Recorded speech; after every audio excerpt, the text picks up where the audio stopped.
Hello student, welcome to Mother Swagender College online classes. Good morning to all of you. Student, today we are going to start supplementary reader in English. Supplementary reader. In supplementary reader, we will read lesson first, The Lost Child, written by मुल्क राज आनंद। बच्चों, यहाँ पे लेखक मुल्क राज आनंद ने एक a lost child के बारे में लिखा है। ए लॉस्ट चाइल्ड मीन्स होता है एक खोया हुआ बच्चा। Student, you will read in this lesson a little boy goes to a fair with his parents, but he wishes many things to get in the fair, but he was very poor boy. His parents are very poor, so they are unable to buy all things, and at last in the fair the little child has lost. अंत में जो है ये पूरे मेले में बच्चा है वो खो जाता है। इसमें जो कहानी दी गई है, इसमें एक गांव की कहानी कि आप जानते हैं कि गांव के सभी लड़के जब कहीं का मेला होता है तो पूरा जन समूह जो है मेला देखने के लिए जाता था, जिसमें से कुछ लोग बैलगाड़ी से, कुछ लोग पैदल जाते थे, कुछ लोग घोड़े पर सवार होकर के, इस तरीके से पूरा जन समूह जो है मेला देखने के लिए जाता था। उसी में से एक गरीब परिवार भी अपने बच्चों के साथ में जाता, जिनमें से वो छोटा बच्चा जो होता है वो अपने पेरेंट्स के पैर के बीच में से इधर उधर भागता है। तो सड़कों पर जब वो देखता है, फुटपाथ पे दुकान लगी होती है, तो कभी इस चीज़ को देखता, कभी उस चीज़ को, कभी मिठाइयाँ देखता, कभी खिलौने देखता, और वो उसकी इच्छा होती है कि हाँ मैं ये सब चीज़ें खरीदूं, लेकिन उसके पिता उसे डांटते हैं और उसे अपनी तरफ बुला लेते हैं। यहाँ तक कि वो बीच में जाता है, रास्ते में मिलते हैं जो सरसों के पुष्प मिलते हैं, उसमें तितलियां भी उड़ती हुई दिखाई देती हैं, तो इस तरीके से उस पर वो आकर्षित होता है।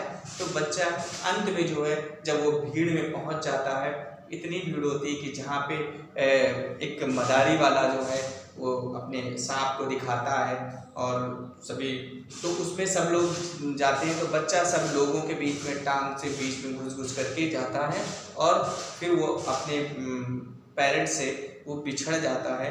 इस तरीके से बच्चा जब बिछड़ जाता है तो वो बहुत रोता है, और उस मेले में एक कोई जेंटलमैन होते हैं, वो उस बच्चे को पा लेते हैं और उसे सब कुछ दिलाने के लिए राजी हो जाते हैं। उसे दुकान में ले जाते हैं, उसे मिठाई दिलाते हैं, खिलौने दिलाते हैं, लेकिन वो लड़का उससे सहमत नहीं होता और वो सीधे कहता है कि मुझे मेरी माँ चाहिए, मुझे मेरे पिता चाहिए। इस तरीके से बच्चा वो मेले में खो जाता है। लेखक ने यहाँ पे इस मार्मिक दृश्य का बहुत अच्छे से वर्णन किया है। अब हम उसी के आगे हम इस पार्ट को स्टार्ट करेंगे। Now we start the lesson. It was the festival of spring from the wintry sets of narrow lanes and alleys immersed a gaily clad humanity. Some walked, some rode on the horse, others sat, being carried in a bamboo and bullock carts. One little boy ran between his father's leg, brimming over with the life and laughter. यहाँ पे कवि लेखक जो है मुल्क राज आनंद जी ने लिखा है कि it was the festival of spring. Spring का मतलब होता है बसंत। बसंत का मौसम था, बसंत का समय था, बसंत का मौसम था। From the wintry shade, wintry shade of narrow lane, narrow माने सकली, लेन माने गलियां, सकरी गलियों से जो है सफरी गलियों से सेट जैसे ठंडी के छाया जो है सक्रिय गड़ियों से निकल करके आ रही हो, उमड़ रही थी। इमर्स माने उमड़ रही थी। ए ग्लेड ग्लेड ह्यूमैनिटी, छोटे छोटे बच्चे जो हैं प्रसन्नता के साथ जो है उन छोटी छोटी गलियों से जो है उमड़ करके जा रहे थे। सम वॉक, कुछ लोग पैदल चलते थे, कुछ लोग पैदल चलते थे। सम रोड्स ऑन द हॉर्स, और उनमें से कुछ लोग जो हैं घोड़े पर सवार थे। एंड अदर सेट, और उनमें से अन्य लोग जो थे वो बैठे हुए थे। बीइंग कैरीड इन बैम्बू, कैरी मैंने बांस के पोल को ले जाके मतलब बांस को पकड़े हुए जो है, बैम्बू माने बांस के। एंड बुलक कार्ट, और बुलक कार्ट माने बैलगाड़ी पर बैठे हुए सब लोग जा रहे थे।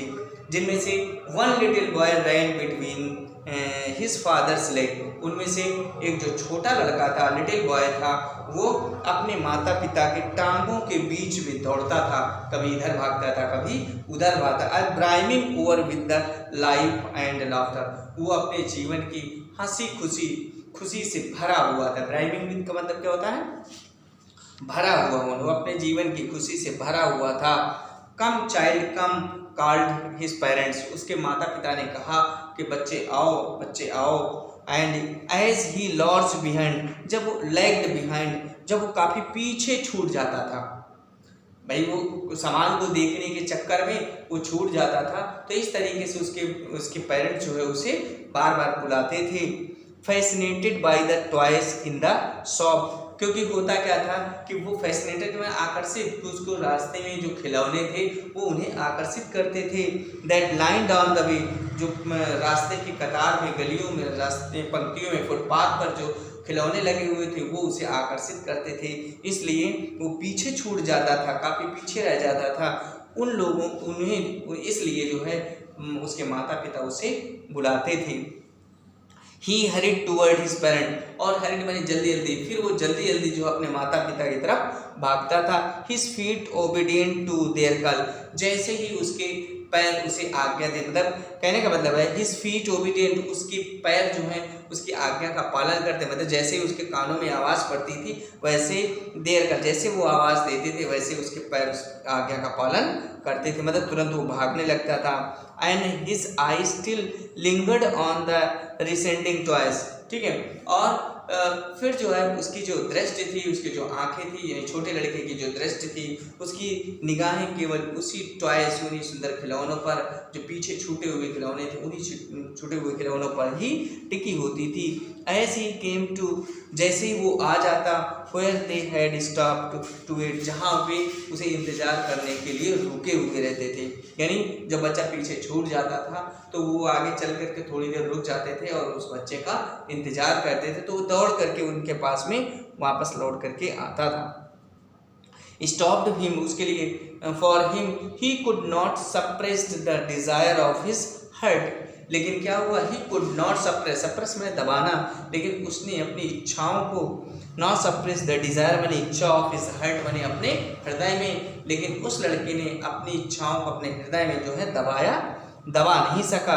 Even though he well know the old cold stare of the refusal in their eyes, तब जो है तब भी जबकि वह अपनी आँखों की पुरानी व ठंडी मनाही की घूर को अच्छी तरह से जानता था। यानी मतलब समझ गए, लेखक क्या हमें कह रहा है कि he could not suppress their desire of his heart, वो अपने हृदय को जो है अपने हृदय में अपनी इच्छाओं को दबा नहीं सका।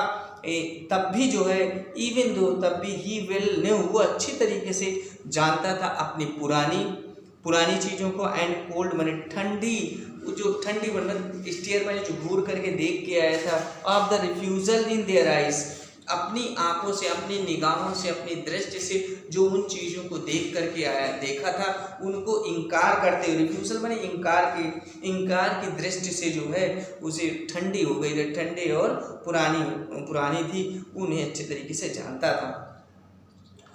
तो बच्चों आज हम इस पैराग्राफ को यहीं तक अध्ययन करेंगे। इसके बाद अगले वीडियो में हम नेक्स्ट पैराग्राफ का अध्ययन करेंगे।